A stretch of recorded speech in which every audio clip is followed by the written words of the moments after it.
আপনারা জানেন রাতে একটা অনাকাঙ্ক্ষিত ঘটনা ঘটে গেছে। এইটা ৫টার দিকে, অ্যারাউন্ড ৫টার দিকে আমি ৫টা ৬ কন্ট্রোলে যখন ফোন করি, আমাকে জানাইছে যে ৫টা ৫-এ এরকম একটা ঘটনা ঘটছে।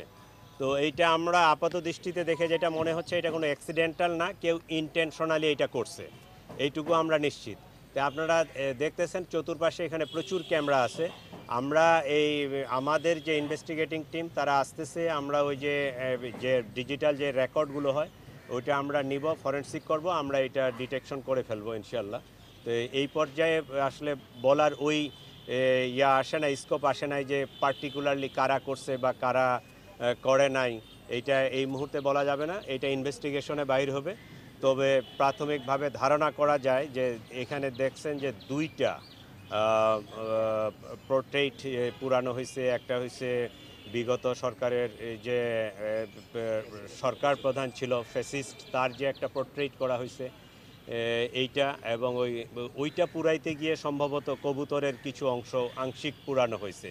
তাহলে ওই জিনিসটা যারা লাইক করে না তারাই এই কাজটা করবে, এইটা একটা মানে অনুমান নির্ভর কথা।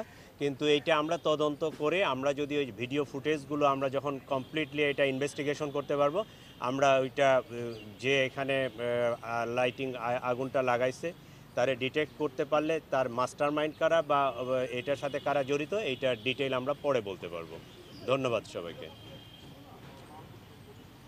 নিরাপত্তা ব্যবস্থা ছিল, পুলিশ ছিল, এখানে ঢাকা ইউনিভার্সিটির প্রক্টোরিয়াল টিম ছিল, তারাও ছিল। এইটা আমরা এখনও যেটা আমি প্রাথমিকভাবে শুনছি, প্রক্টোরিয়াল টিমের 2জন সদস্য ছিল, তারা 5টার দিকে সম্ভবত মসজিদে নামাজ পড়তে গেছে এইরকম। আর পুলিশের টিমটা সম্পর্কে আমি এখনও ডিটেলস জানি না। আমার এখানে এক সেকশন 10 জনের ফোর্স থাকে, তো ওই গেটে থাকে কিছু আর এইখানে থাকে 3জন। আমি ওদেরকে এখনও জিজ্ঞাসাবাদ করতে পারি নাই, কারণ আমি সকালে সরাসরি এখানে চলে আসছি। আমি জিজ্ঞাসাবাদ করার পরে জানতে পারবো যে আসলে তারা কই ছিল, কী অবস্থায় ছিল বা কিভাবে এই আগুনটা লাগলো। তাদের কাছ থেকেও কিছুটা তথ্য পাওয়া যাবে। আর ভিডিও ফুটেজ বিশ্লেষণ করলে আমরা আরও সঠিক তথ্যটা পাবো।